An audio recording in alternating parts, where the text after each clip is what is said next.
Kalau kompresor kamu tiba-tiba keluar percikan api kecil, jangan langsung panik, tapi juga jangan dianggap sepele. Di video ini, gue mau share pengalaman benerin kompresor yang awalnya kelihatan simple, tapi ternyata masalahnya lumayan dalam. Akhirnya, langsung kita ganti kapasitornya dengan yang baru. Harapannya sih beres, normal lagi, aman. Tapi setelah diganti, percikan masih muncul. Berarti bukan cuma kapasitornya. Jangan dipaksa nyala, bisa makin parah.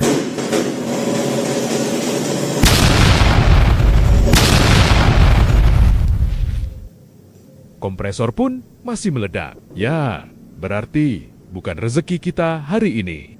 Tapi setelah melewati berbagai pengobatan dan pergantian komponen yang cukup mahal, akhirnya mesin pun bisa normal dan bagus kembali. Inilah pengalaman saya 3 tahun menggunakan mesin kompresor ini.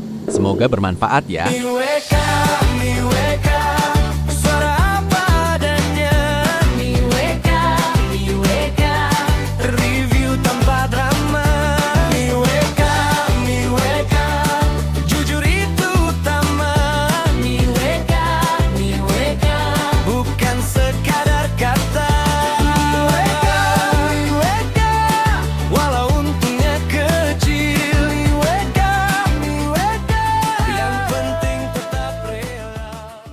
Percikan apinya tuh hanya seperti ini aslinya, dan lokasinya di bawah dari bagian piston atau seher. Besoknya gue ajak temannya papa gue yang memang lebih paham soal mesin dan listrik. Kita coba cek bareng-bareng, mulai dari kabel, sambungan, sampai ke bagian dalam mesin. Setelah dicek lebih dalam, akhirnya ketemu juga sumber masalahnya. Ternyata masalahnya ada di dinamonya. Kemungkinan ada lilitan yang sudah rusak atau konslet di dalam. Kalau dinamo udah kena, itu beda cerita. Nggak bisa cuma ganti komponen luar aja. Akhirnya kita putuskan untuk bongkar bagian kepala mesin kompresor ini. Dibuka perlahan, lalu hanya bagian kepala kompresornya saja yang kita lepas. Sementara dinamonya belum kita keluarkan. Memang agak ribet ya, tapi ini langkah yang paling aman supaya nanti tukang dinamo bisa cek dan benerin dengan lebih jelas daripada nebak-nebak terus. Setelah dilepas, dinamonya kita bawa ke tukang servis di Pasar Cikapundung, Bandung. Baru dilihat saja tanpa dibongkar, tukangnya langsung tahu penyebabnya. Katanya mesin kompresor murah seperti ini biasanya rusak karena dinamonya pakai aluminium, bukan tembaga. Jadi setelah sampai di tukang servis dinamo, ternyata di sini memang spesialis bongkar dan gulung ulang dinamo. Mereka udah biasa banget nanganin kasus kayak gini. Yang menarik, hampir semua kompresor murah yang masuk ke sini, kebanyakan isi dinamonya bukan tembaga asli, tapi aluminium. Jadi buat kalian yang lagi mau beli kompresor, ini penting banget ya. Kalau harga kompresor di bawah 2 jutaan, kemungkinan besar lilitan dinamonya pakai aluminium, bukan tembaga. Sekilas memang kelihatan sama, tapi performa dan ketahanannya beda jauh. Di sini tukang dinamo membongkar dan mengeluarkan dinamonya untuk mengetahui berapa harga untuk memperbaiki dinamonya berdasarkan jumlah kawat tembaga yang akan digunakan. Cara mengeluarkannya, dinamonya kurang lebih seperti ini.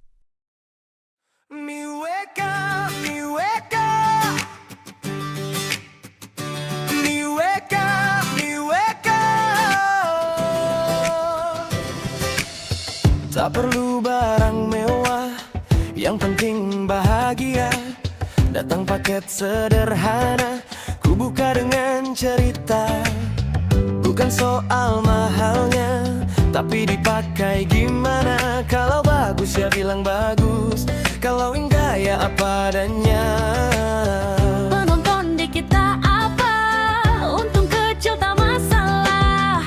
Yang penting hati tenang karena jujur bicara. Miweka, suara apa adanya.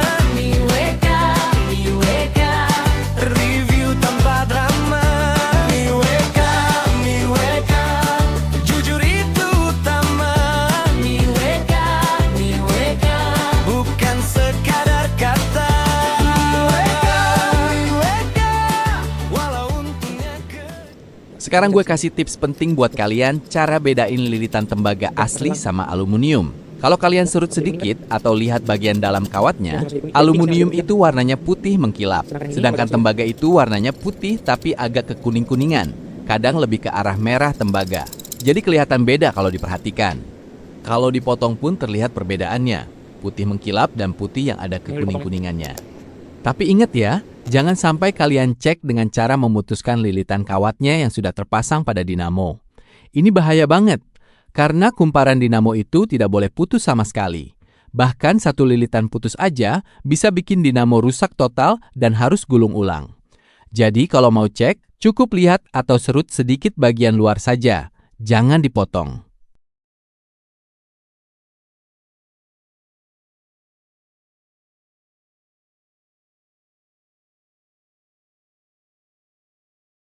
Lanjut lagi ke pembongkaran kepala kompresor ini. Yang penting tetap rela. Yang perlu terlihat keren. Yang penting dipercaya.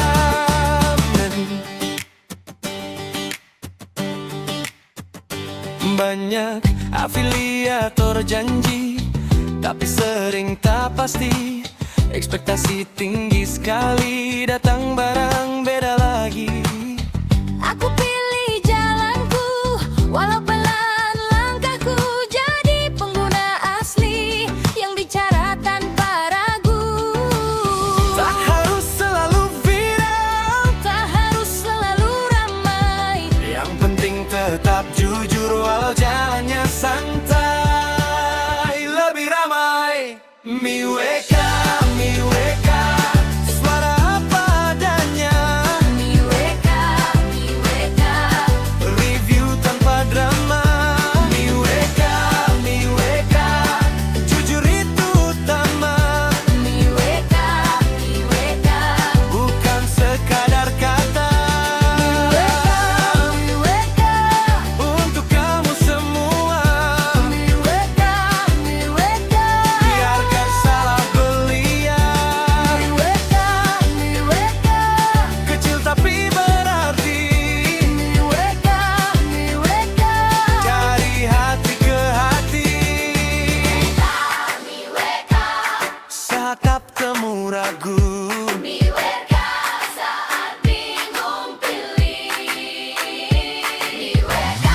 datang bantu kamu dengan cerita yang jujur dan bersih.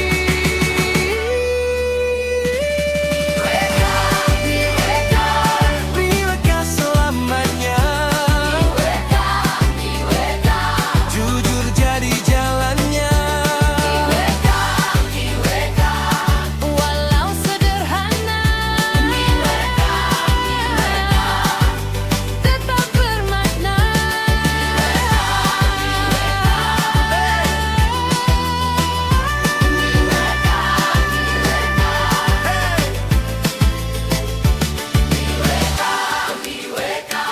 Suara kita semua, Miweka, Miweka, apa adanya.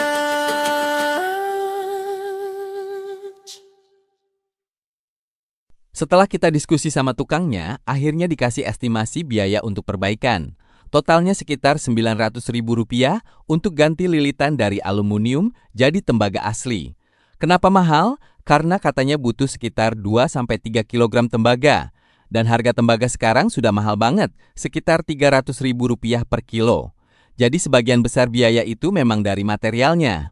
Tapi enaknya di sini dikasih garansi 2 bulan.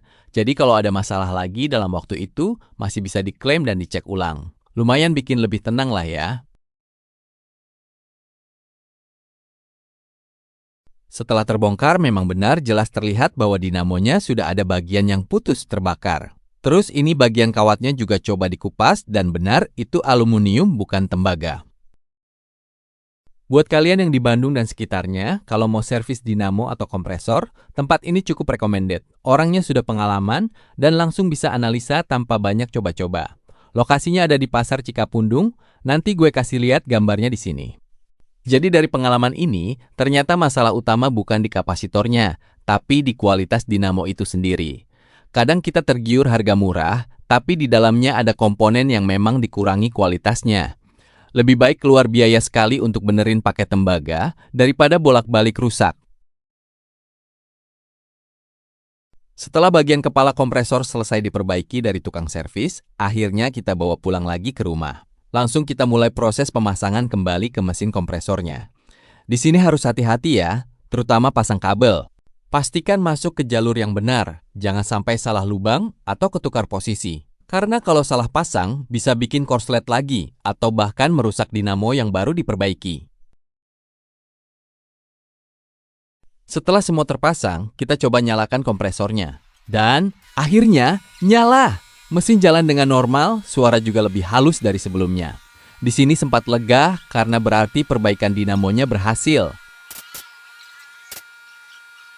Tapi ternyata belum selesai. Pas kita cek tekanan anginnya, kok aneh? Biasanya kompresor ini bisa sampai 8 bar, bahkan lebih. Tapi sekarang mentok cuma di sekitar 6 bar. Di sini mulai bingung lagi. Kira-kira apa yang jadi masalahnya? Meski tekanan sudah diset ke maksimum, tapi tetap saja maksimal hanya di 6 bar. Dan itu pun udah membuat mesin cukup panas. Sempat kepikiran, apa mungkin karena kumparannya sekarang dilapisi kayak warna hijau-hijau gitu? Kelihatannya seperti double tape. Jangan-jangan ini yang bikin performanya jadi turun. Karena memang beda dari kondisi sebelumnya.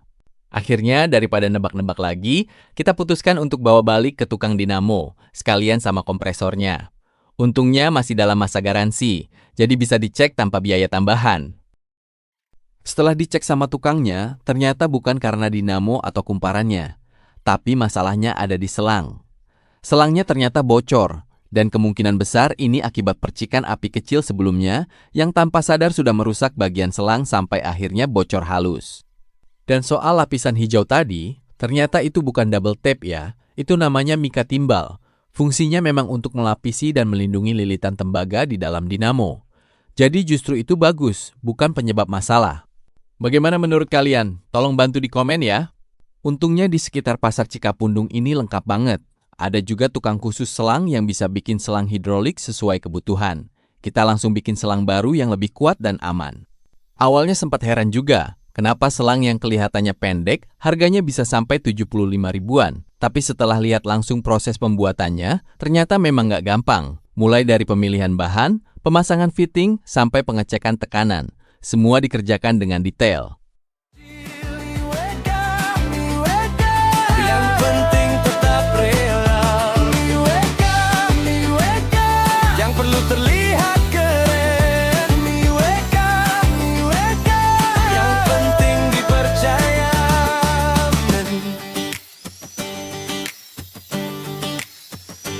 Banyak afiliator janji, tapi sering tak pasti. Ekspektasi tinggi sekali, datang barang beda lagi. Aku pilih jalanku, walau pelan langkahku. Jadi pengguna asli yang bicara tanpa ragu. Tak harus selalu viral, Tak harus selalu ramai. yang penting tetap jujur walau jalannya santai. Lebih ramai Miweka, Miweka, suara apa adanya. Miweka, Review tanpa drama. Miweka, Miweka, jujur itu utama. Miweka, Bukan sekadar kata. Miweka, Untuk kamu semua, Miweka, biarkan salah beliau. Miweka, Kecil tapi berarti, dari hati ke hati. Saat temu ragu, saat bingung pilih. datang bantu kamu dengan cerita yang jujur dan bersih.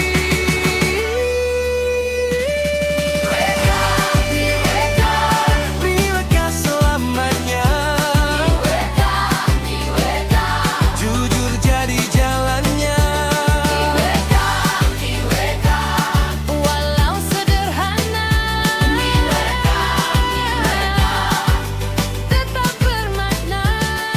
Lokasinya masih di Pasar Cikapundung juga.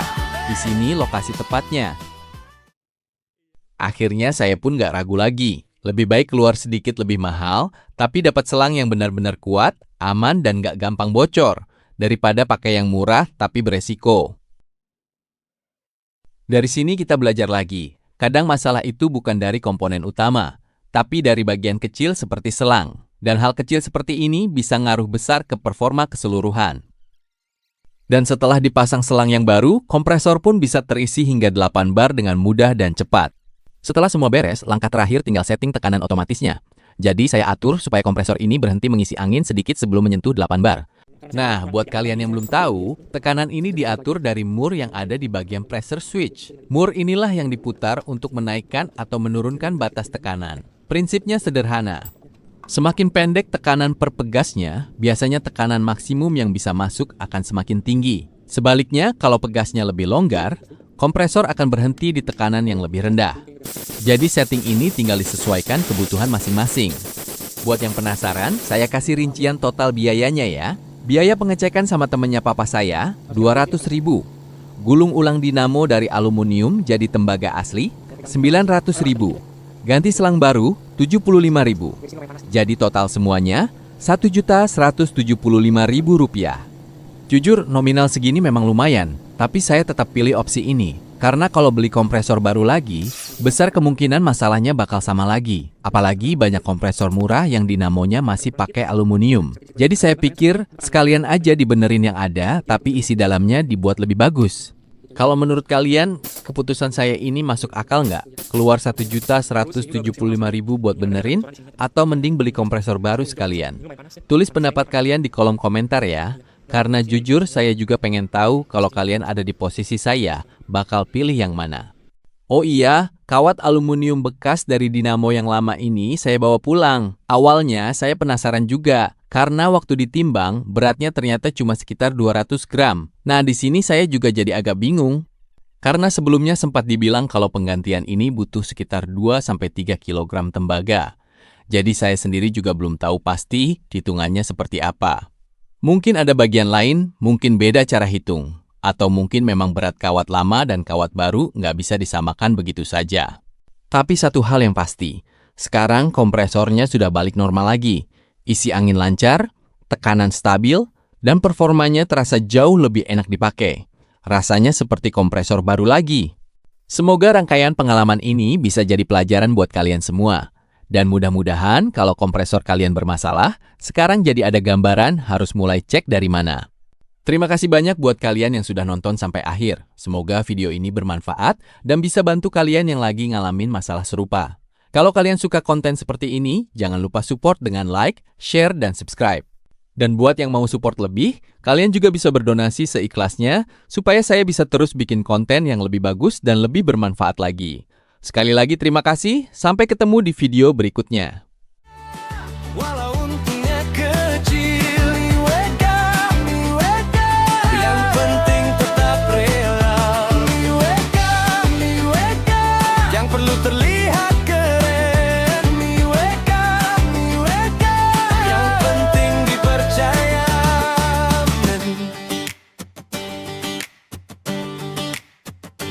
Banyak afiliator janji, tapi sering tak pasti. Ekspektasi tinggi sekali, datang barang beda lagi.